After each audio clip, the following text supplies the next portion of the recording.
Carson Cook, you are a first in two ways. One, you're my first guest calling in from Kathmandu, and you're the first to vape during the interview. So welcome sorry about that. To these firsts, man. How the heck are you? First. Not too bad, man. Not too bad. Just rocking and rolling in the office, having a good day, and trying to get things rolling.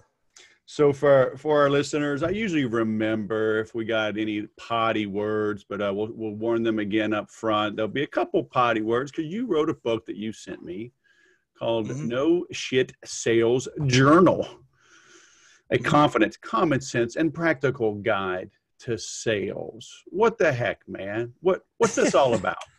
Well, it kind of explains it in the first part of the book, actually, believe it or not, that, I use the word no shit sales to kind of get a little bit of attention. Obviously, it's kind of a thing that's going to spark a lot of interest right off the bat. But the first part of the book actually goes into the study behind trust and profanity. It's simply the fact that we have a background on taboo words, and we kind of hold people that use profanity in a lower level, I would say, or a lower caste system of everybody else, and being non-formal during the sale, when it actually turns out that people that have a comfortable situation with their client sometimes will use profanity to kind of spark more trust or build more rapport. And there's actually studies out, which kind of are, directed to in the book, that people that tend to use profanity actually are seemingly more trustworthy than those that do not.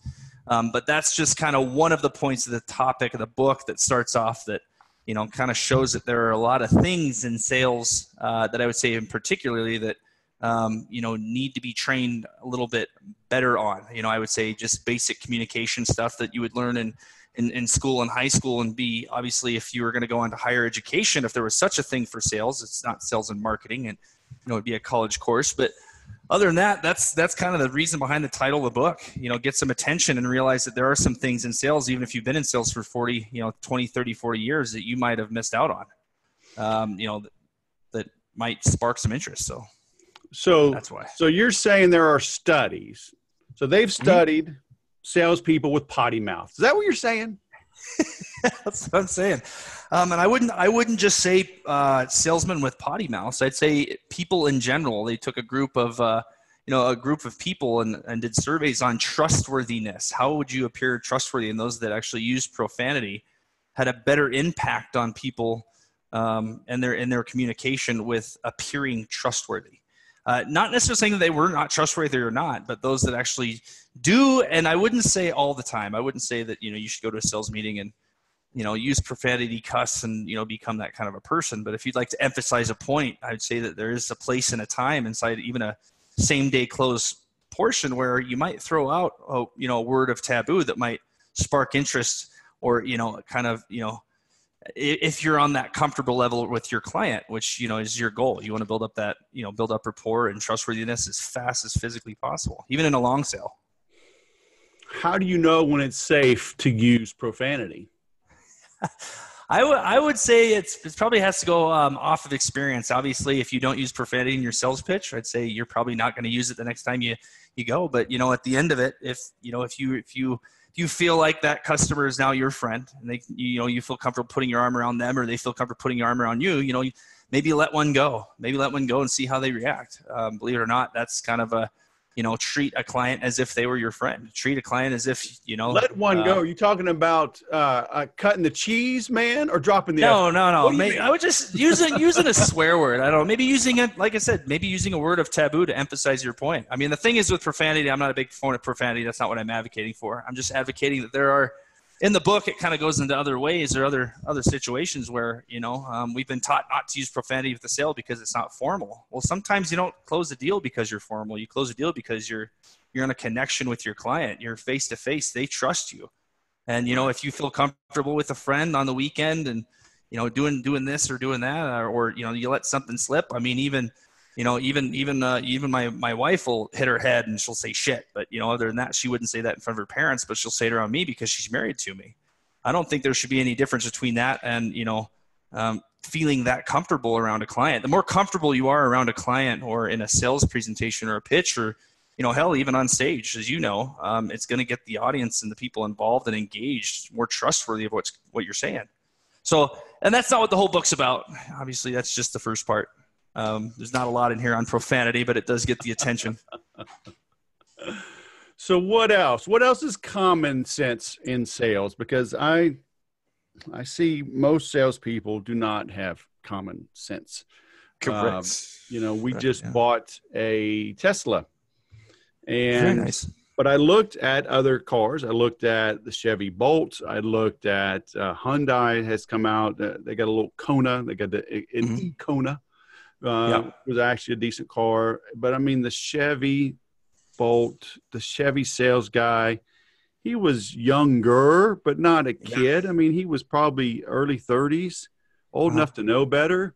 Total cheese ball. The guy at Hyundai, he was older. He's older than me, probably early mid 50s. Total professional. And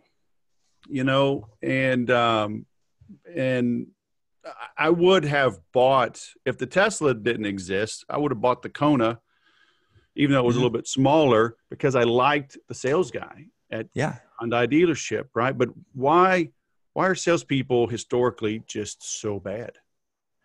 I would honestly, to be honest with you, Wes, and I think this is something you probably agree with too, is that, at the end of the day, I look at sales as a profession. It's something that you need to strive as a career. It's not something where you have a bad month in sales.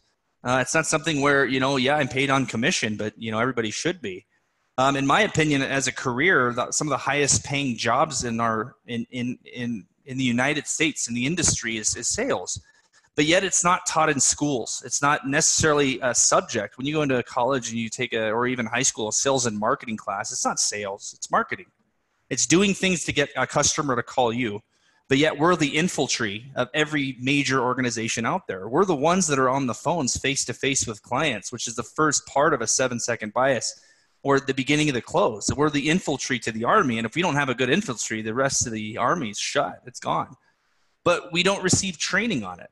Some of the most sales professionals, like you said, are, I would say, cheese balls, because they're not receiving proper instruction from, the people from before them. It's all these old dogs with old tricks, and this is what works, and this is what you need to do, which makes sense. But at the end of the day, you can't, the bestest courses you're going to get are from, Grant Cardone or, some of the other sales gurus that are going to be online. And it's the same thing. It's not, I would say that we don't receive as much instruction as we should, but sales is not necessarily, like you said, you just didn't like the guy. Building rapport and everything all has to do with more of psychology and I wouldn't even say basic, but communication in the side of mentalism and persuasion than it does on, just following a process. So you will have a 45-year-old gentleman that has been in sales for so long that, he's not willing to learn communication or I wouldn't say mentalism tricks, but parts of psychology that actually help people make actual decisions. Physical body language is extremely important. And, if they're cheesy because they haven't had the proper training, where if you could go through, a basic communication course with the psychology backing around it, and then kind of move into, mentalism and communication techniques, and you're going to find one of the best closers or top performing salesperson you're going to meet, and they're going to be a nice person. So I think the reason why they're so cheesy is that there's just not a lot of really good content or information out there, and they're definitely not receiving it from their top level performers or top managers. Yeah, you mentioned Grant Cardone. I mean, he's a big potty mouth. Tony Robbins, I don't know if he always has, but he certainly is now. Everybody knows Gary Vaynerchuk. They want to be like him and just drop the F-bomb. I mean, are people forcing it? No, I just don't. I don't know. In my opinion, if we're going to go on to that topic, like I said, with the use of profanity, I just think that, I guess with my generation too, it was used so much, but it's used in a way to just emphasize what you're trying to get across, or get the point across. And I wouldn't say that it's common or it's forcing or it's this or it's that, but sometimes it does bring a little bit of a shock value to a conversation, which starts the communication process with a client or a customer that's not willing to break down those walls, and it definitely gets their attention. Right.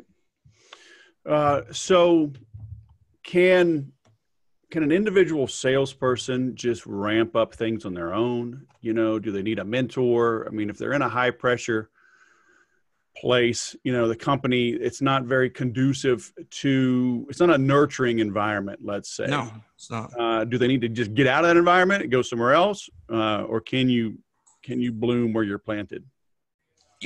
This is what I would say. I would say that you can bloom where you're planted if you've made the career choice to become a professional salesman. Salesmen that are young and new, they try it because they're money motivated, which is awesome. But you have to look at it like, I'm going to do this. This is going to be my career. And if you're really serious about that, then in some of the videos that I talk about too, even in a non-blooming environment, you need to put in your work.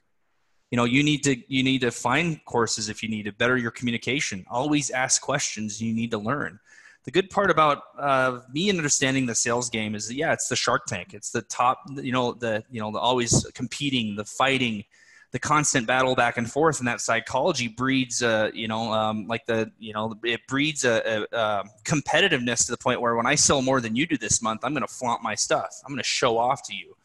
Now, what that does, that leaves me susceptible to thinking that I know everything instead of asking questions. And it's really rare to find a sales professional that even when they hit the top numbers, they ask even their mentors, how can I get higher? You tell me. They're not very coachable.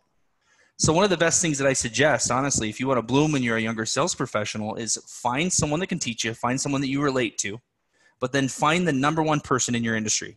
Find the number one person in your company and ask them as many questions as possible. Follow the number one. They're number one for a reason. Not saying you need to mirror them, but what I'm saying is there's going to be some things that you need to pick up on and realize that, it's always the top 1 or 5% of sales professional that makes 90% of the money within the organization. And they do it for a reason. Mm-hmm. And yes, you might be starting at the bottom. Yes, you might have to work your ass off harder. You might need to, make more phone calls. But, if you're making phone calls and you're just doing the wrong thing, and the number one person is making just as many as you are, and they're selling more deals than you are, they're doing something different. So it's an opportunity for you when you're a younger sales professional to learn as much as possible about your company, your company's process, how it works, but then also do home study. If you really want to make $500,000, $400,000, $300,000 per year in sales, then you better do your homework at home. Try and find a course. Try and learn as much as there is about the sales process as opposed to selling your product, because eventually you might not sell that product anymore. Your life cycle, your sales turnover is pretty big. You might be selling something else.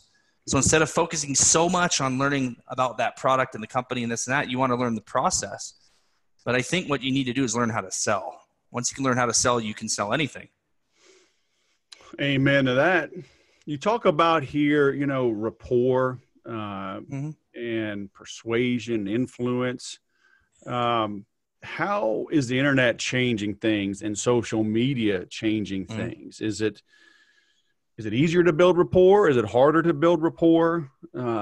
Because it seems like people, with chat bots and text messaging, really kept at arm's length more and more.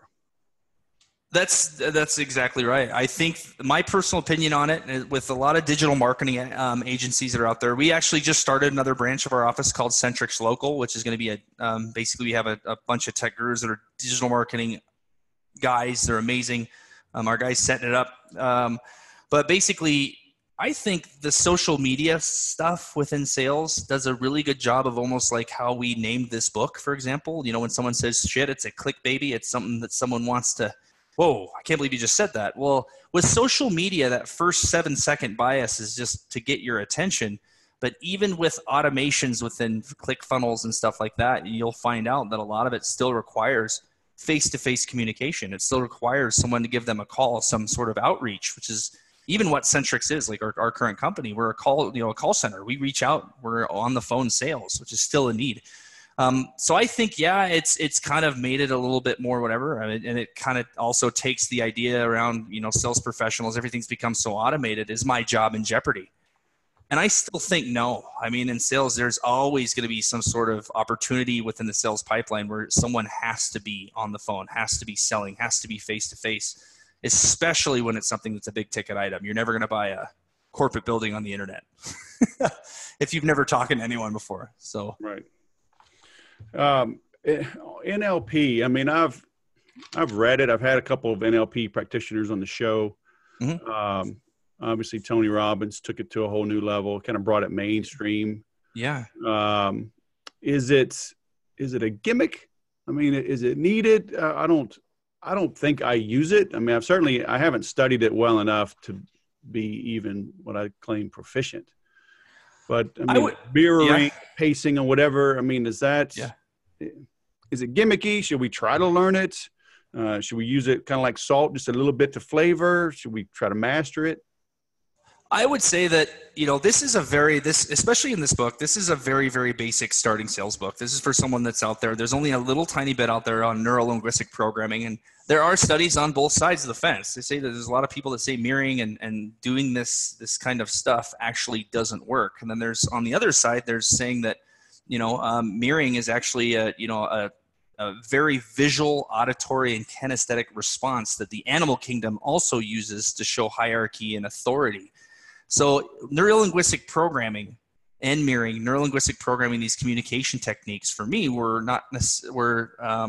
part of my fascination with communication. It's not necessarily my fascination with sales, but in the book, I do talk about some of the best mentalists that you're going to find out there. One in particular, his name is Derren Brown. He actually is from the UK, and he's not in sales, but he's definitely in sales. I mean, he's what every salesman should want to be. I mean, you want to be like Grant Cardone, and you want to be like, a lot of these sales professionals, but when I listen to them speak and I listen to them talk, they've done it for so long. They're just the same thing. They're giving you a lot of information. They'll tell you what to do, but they won't tell you why.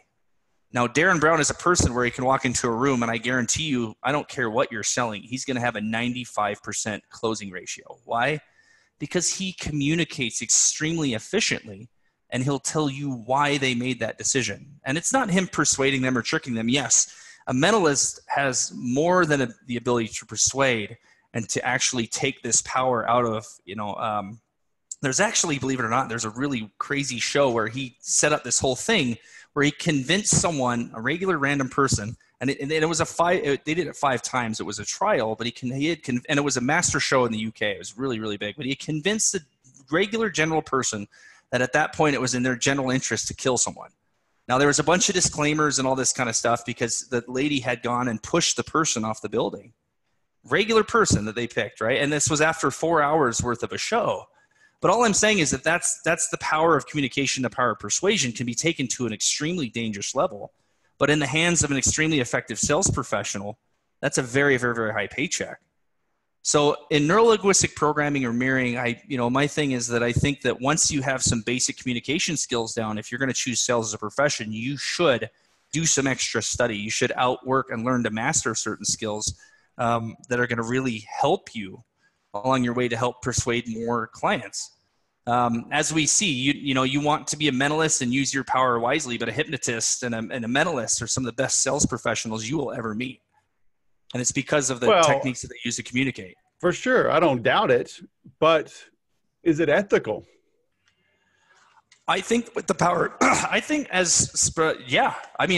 personally, it depends on if you're an ethical person. I mean, if you're a great sales professional and you learn a lot of techniques and tips, then, you're either going to be the sleazy cheeseball you were just talking about earlier, or you're going to be a guy that, persuades based off an effective product that will definitely help the client.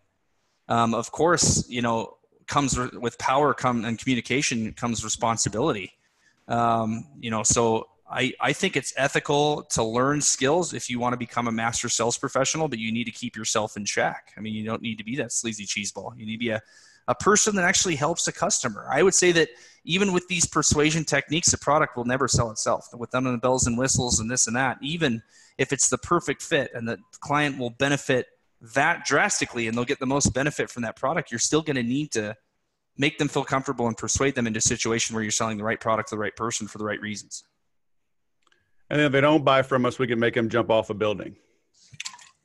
No, I see what you're doing. No. Of course not. Come on, man. I mean, no jumping off a building. If they're too dumb to buy from me, I mean, they shouldn't even be living, right? Isn't that what you're saying? Right. Exactly. No, right. I just think it's just, and I'm not going to go on a long rant, but I just think that, like I said, if sales professionals are out there, they're doing their thing, they're running around the lot, they're working in real estate, they're doing that, and that's their profession. They're professional communicators. So I think you should learn as much about communication as possible to up your commissions as good as possible. But But I do agree with you. If you're selling the wrong product and something you don't believe in, then get the hell out of the game. Go sell something you want. So let's talk about objections. I've evolved my thinking on objections, but you're talking about, the 3Ds. Are you aiming for objections? Is that when the sale begins?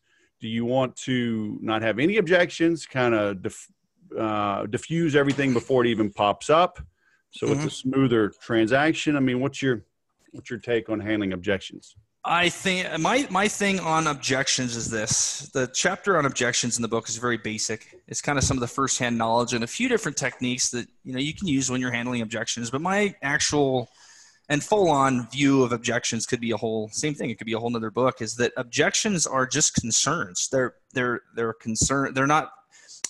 The old view of objections is going after a client, aggressively overcoming objections, when objections should be looked at just like a professional shortstop or baseball player looks at a ground ball. Now, I don't have this in the book, but I mean, a good example of this is that, if you're playing Major League Baseball and you're the manager of the team, okay, or even college baseball, or even at a high school level, you're going to want a shortstop or a second baseman that's standing out there and they want the ground ball. They want the ball. They want to make the play. Now, when you're a kid and you're in Little League, that's the first thing is that they teach you not to be afraid of the ball. You don't want the ball. If I'm new to sales, I don't want objections. I'm scared. I'm 9 years old in the baseball field. I don't want the ball hit to me because I'm going to get hurt.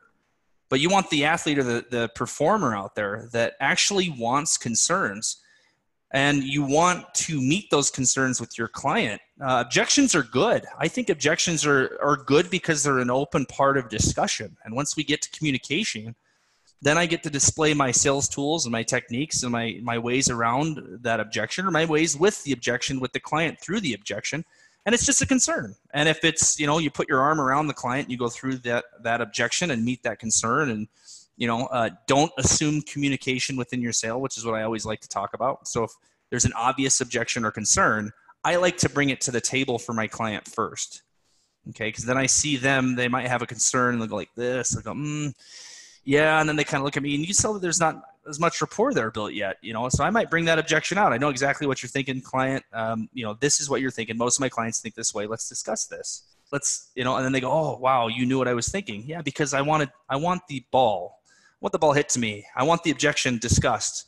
I want the objection handled, or the concern handled. You call them objections or concerns, or issues. I want them met together, and then we want to overcome them together. And I guess that's the old verbiage too, but just the solution, finding a solution to your concern. That's all it is. So you want objections. That's my take on objections. Well, you do have to bring up and address all the concerns, but do you want the prospect bringing them up and putting up resistance, or do you want to address them before they even come up and negate them, so you can just move right to the transaction, to the handing over of funds, right? Like using your baseball analogy. I mean, on the one hand, yeah, a great shortstop is happy to have the ball hit to them, but they also know that 1 out of 100 or 1 out of 1,000, they're going to fumble. They're going to have an error. So I think deep down, the team player wants the batter to strike out, right? They want the pitcher. Yeah, exactly. Right. To just shut this guy down. I don't, no, or maybe pop it up. I don't know, but strike him out is the best thing. The team wins. The guy for sure does not get on base. Right. Right. So, because that's kind of how I try to anticipate the objection and address it ahead of time in my marketing, my literature, and the videos that I make, the podcasts that I make. I want to bring down those walls. So when we talk, it's basically like, hey, I just kind of want to put a face to the name and, look you eye to eye before I give you my money. I mean, that's ideal. Yeah. Right. So, I mean, do we want to invite those objections? 'Cause I always tell people, if you're getting the same objection all the time, you're telegraphing it and you're inviting it, and people still bang their heads against the wall and they're frustrated with these objections. I'm like, there's only a handful you can ever get. Right. Exactly. I mean, I think so too. I mean, I guess I would say that it really, you want some objections that are pretty common that I would say, because it depends on what I wouldn't say it depends on what you sell. I would say that, if you're in a certain industry, you're in it for long enough and you're selling that product to that kind of client long enough, you're going to say, well, that's my client. Oh, it's one of those. Oh, that person I sold to, that's one of these. Oh, this one to that one. Oh, it's one of these guys. So it's going to fit some sort of niche. And the funny thing is that in that niche, you're going to have the same kind of thing, same objections to maybe a possible part of your product or, a potential service that you offer. And, at the end of the day, sometimes I'd say it's a combination of both. I mean, you do need to address objections, and sometimes it's a benefit, like you said, to bring that objection to the table first, discuss it, know that it's going to come up with this type of client, get rid of it. And then some you should completely avoid, or even, like I said, use the three techniques in the book. Either, I completely understand, identify it, overcome it, or completely dismiss it, because objections are also, or concerns sometimes can be used as a defense mechanism from a client. That's pretty obvious. We all know that. To where sometimes a concern or objection is just a placeholder for something that they really feel. And you need to get down to that, what they're really feeling, so that you can find out what the real objection is. And sometimes it's better with some of those just to avoid it.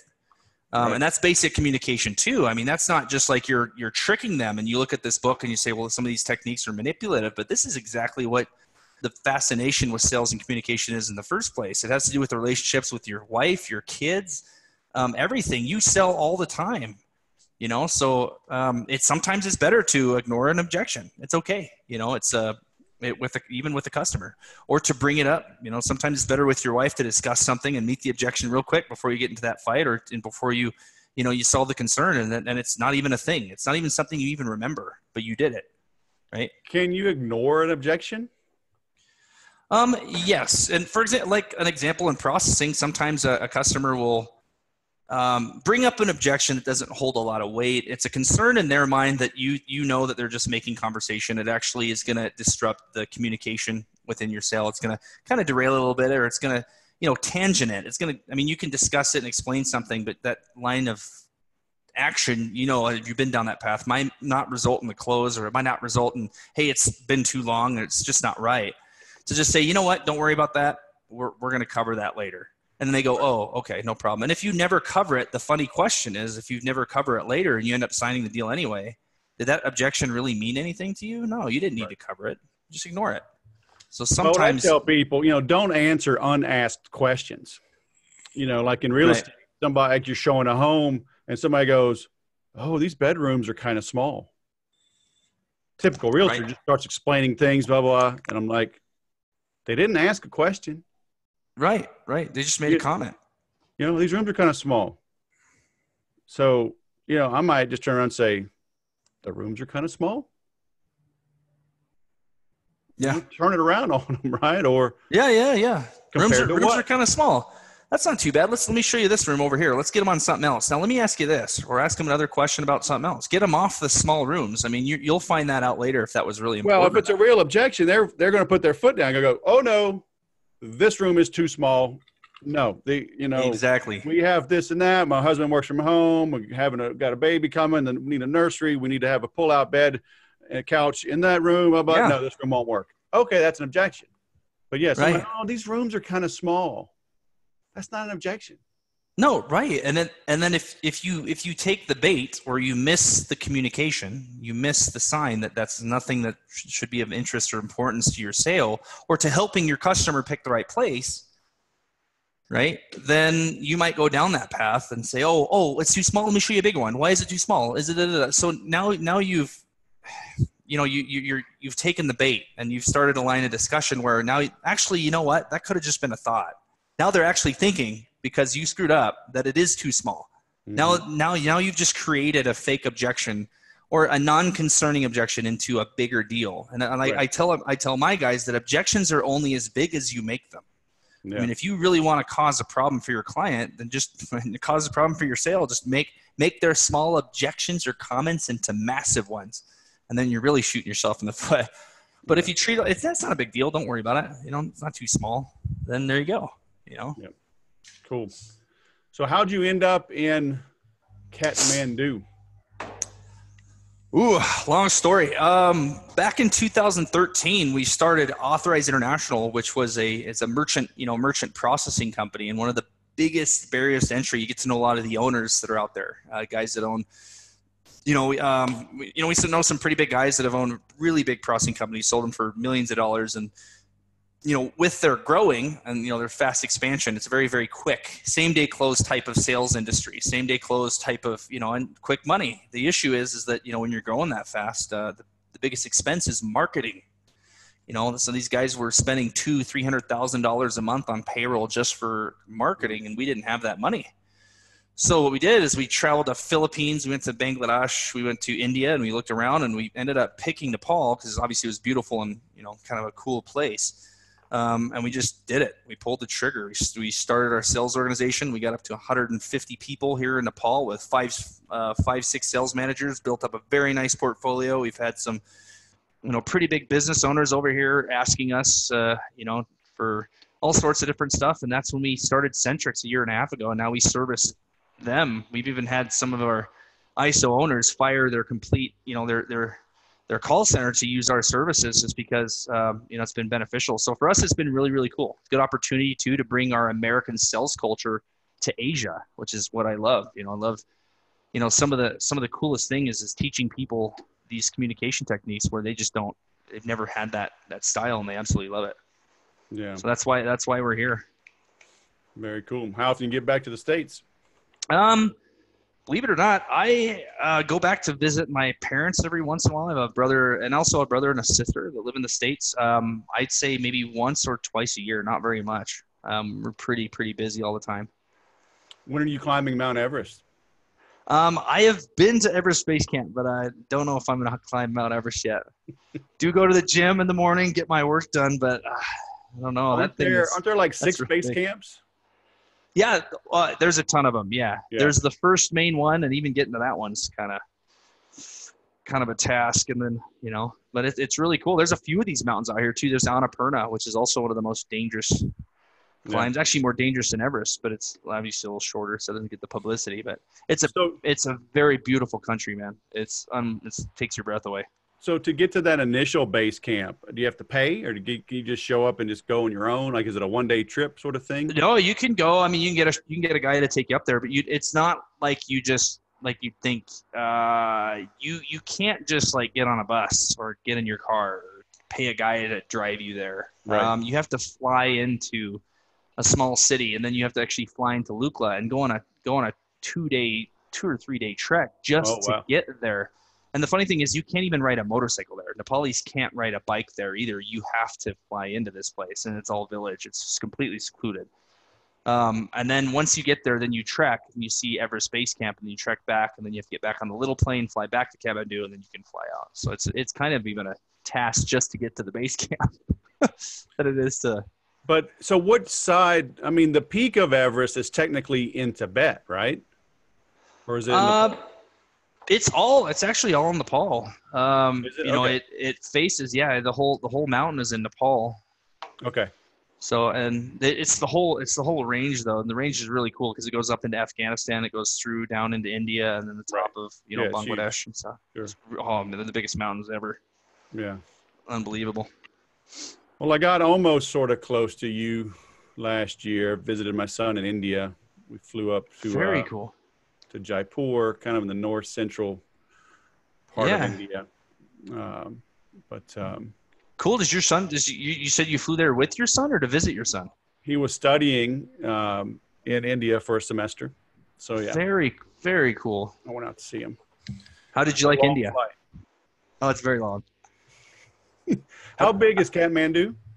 Kathmandu is it's pretty big. I think it's 1.2 or 2 million people in the surrounding area. It's a big city. It's the biggest city in Nepal. Right. And it still is a little bit different in India, but very, very, very similar. It's obviously a little cooler. It's not as hot as India. For sure. But how did you like Jaipur? It was cool. It was different. So much history, Yeah. So much history. I mean, touring 1,000-year-old castles and things, and I love that kind of stuff. Yeah. And my son, he wanted to see some different things while I was there. And Hyderabad is very commercial. There's still a lot of history there. They've got some forts and things and castles, but Jaipur's a little more rugged, a little more in the country per se, versus Hyderabad is really built up. Yeah. A lot of technical type companies there. I mean, we were a couple blocks from Dell's big headquarters, and but yeah, you need a lot of time to really take in any part of India. Yes. I was not there long enough, and I felt like I was jet lagged half the time. Yeah. It's a big trip just getting there. Yep. It's a long, long, long ways. I just had my parents out for the first time in 5 years. They actually enjoyed it. I took them up to the mountains and stuff. Same kind of thing out here. They've got a lot of World Heritage sites and a lot of temples, and they're very, very culturally centered. And it's just, it'll blow you away. It's kind of that weird feeling, man. I love living out here. It's just way different. Yeah. So very cool. So where do we send people, man, to learn more about you? What you're up to? For sure, man. Definitely. Well, I did this for fun. I kind of do it for, I do videos every week. But what I do is I've started the weekend thing. So I do 2 videos and a couple, sales training tips, stuff like that. I do have this book. This book you can find on Amazon. The No Shit Sales Journal. It is on Amazon. You can pick up your copy nationwide. But the CSOpro.com. So the CSOpro.com is where you go. And obviously we have a Facebook and we have a YouTube channel, but the main site, everything gets kind of correlated together, as you know. Right. Very cool. Well, we will link to that. And got your book here. So thank you for that. Yeah. Well, man. Thanks, Wes, for having me on the show. If I make it back to your part of the world, I'll let you know. Yeah, definitely. Drop me a line. I'd love to have you out here. We'll take you around. Very cool. It's a little different than India. You'd love it. Yeah. It's crazy. All right. I look forward to it. All right, man. Carson Cook, all the way from Kathmandu, man. Thanks for coming on the Sales Podcast. Awesome. Thanks, Wes, for having me. Bye.